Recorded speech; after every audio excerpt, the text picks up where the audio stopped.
welcome to our latest SwampCast. We are here on National Signing Day Part 1 as Florida signed 21 players.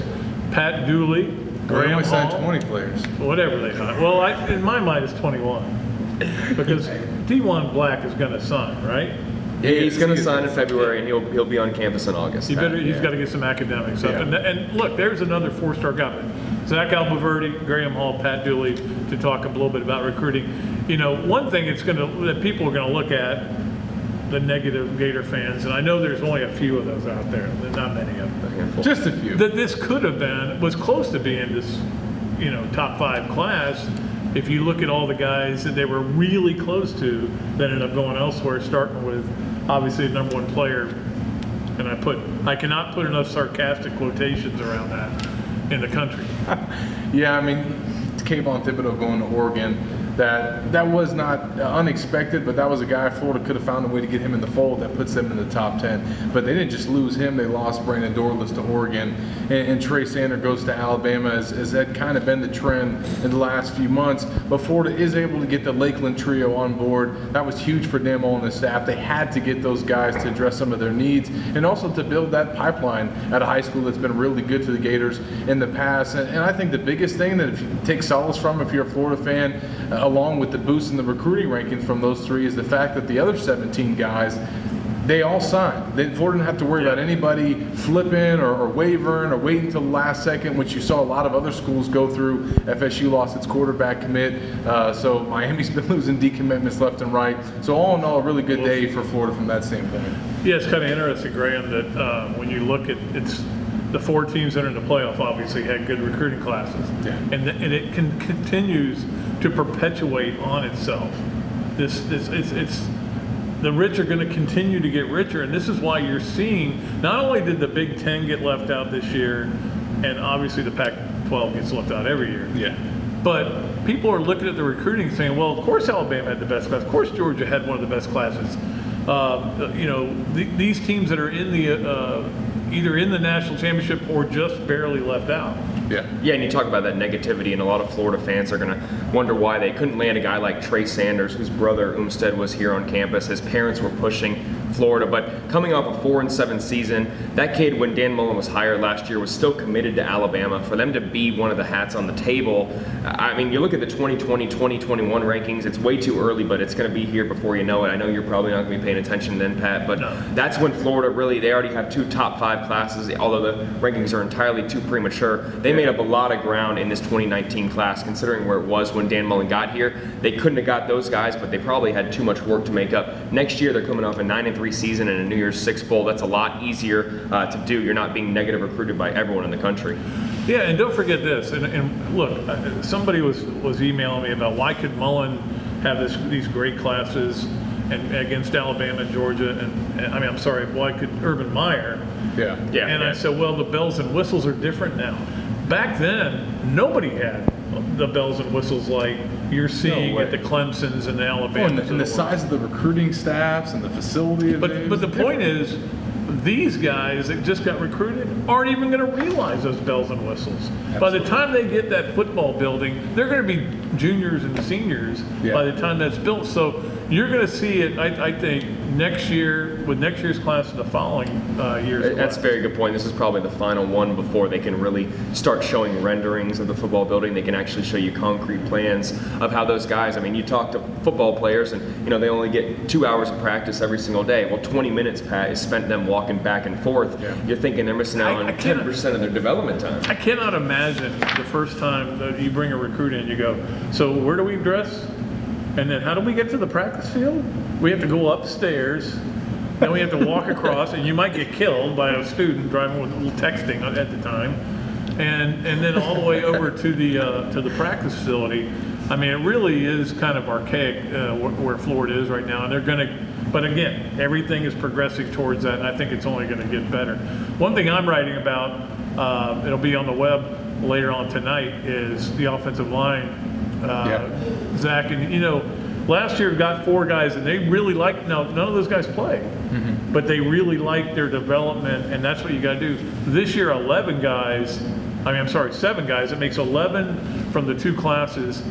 5 of them early enrollees, and Dan saying they got to play. They have to, because you're losing. I think Jawan Taylor's out of here, so you're losing four guys on the offensive line that were your starters.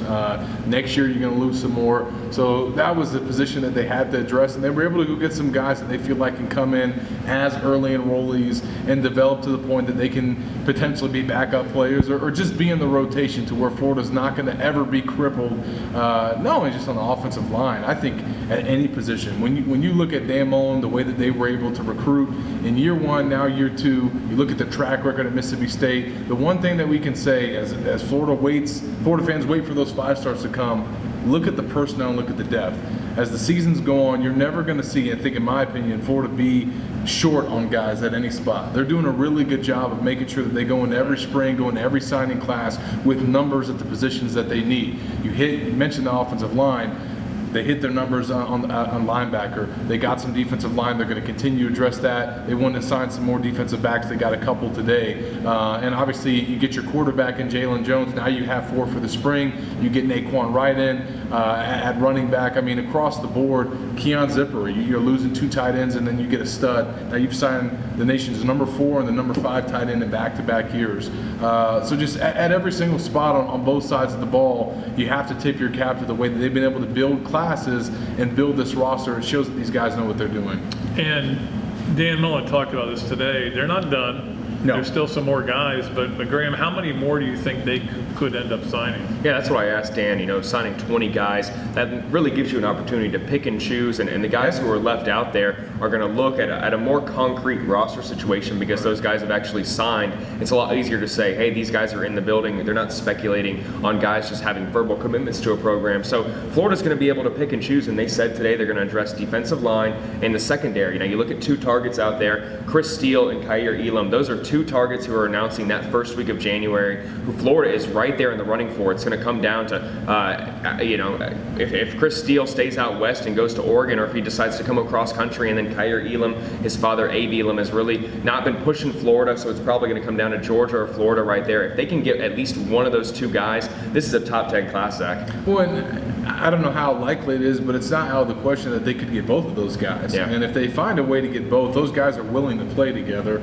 Florida has the need, and they definitely will after they lose C.J. Henderson and Marco Wilson, presumably. If Florida can get those 2 guys come February in any defensive line, even a 3-star guy, those 2 in the defensive linemen put them into the top 10. And Steele is ranked number 40 overall in the class. So we're sitting here right now. Florida's class went up 7 spots today, and they can still add a top 50 player that would boost them into the top 10. So it all is promising right now, but it could be even more promising. We're sitting back here in a month and talking about how they finish on February 6th. But they were at 14, 15 last year. I think they have a chance to finish 10 right in it, right outside it, and then next year they're at number 3. So that jump every year from 15 to 10, and now next year, it's time for Dan Mullen to sign a top 5 class. He needs to get some 5-stars. Yeah, and they already got them on board. And if they continue to win and continue to build momentum, it's just going to make life easier and that job easier for them to do that. Last thing, one guy I can't wait to see play over the next 3 or 4 years is Weston, only because Dan Mullen, the way he talked about him. And this is a guy who's not a big 3-star guy, not a big name or anything. That's smart. But the way, it was almost like he was waiting for someone to ask him about it. I know something about this kid that you guys don't know, and he's going to be one of those kind of players. Yeah, and Jawan Sider, he's the guy that kind of found him. And for anyone that still remembers Jawan Sider, how good of a recruiter he is, look what he did today, getting Noah Kane to Penn State. He found Weston really early in the cycle and got him to commit to Florida. And he tried to get him to flip to Penn State. He brought him up there for an official visit, and the Gators were able to keep Jamarcus, and they needed him. They weren't able to really get any other receivers other than Deontay Marks. We'll see where Trent Whittemore ends up. And he had some great things to say about him. DB receiver, they're going to give him a look on both sides of the ball.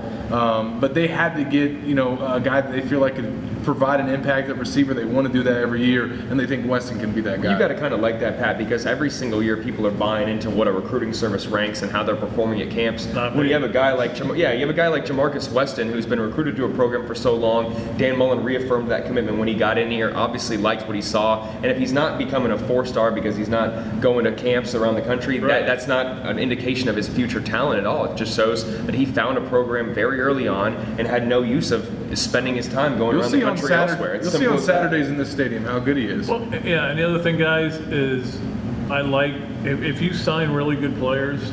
I mean, even if you're not, I like what this coaching staff has shown you in year one, the development that they're capable of doing. Yep. I mean, they took an offensive line that was soft and weak, and was soft and weak to start the year, and eventually built them up to be getting 500 yards a game. Yeah. They took guys. C.C. Jefferson was a guy who never showed up for workouts and did all this, ended up being one of the leaders on the team. I mean, they developed players in a short period of time, and it's only going to continue. So, great class, yes. Tremendous class, probably not. It's not going to be up there with all these other ones, but again, don't forget, these are rating systems. And I always go back to Jared Davis. I don't know why. That's the one that sticks with me. I guess because I saw him make like 3 great plays the other day. So let's if Florida adds or had one more top 100 guy, maybe they're close to the top 10. Maybe they're in the top 10, right?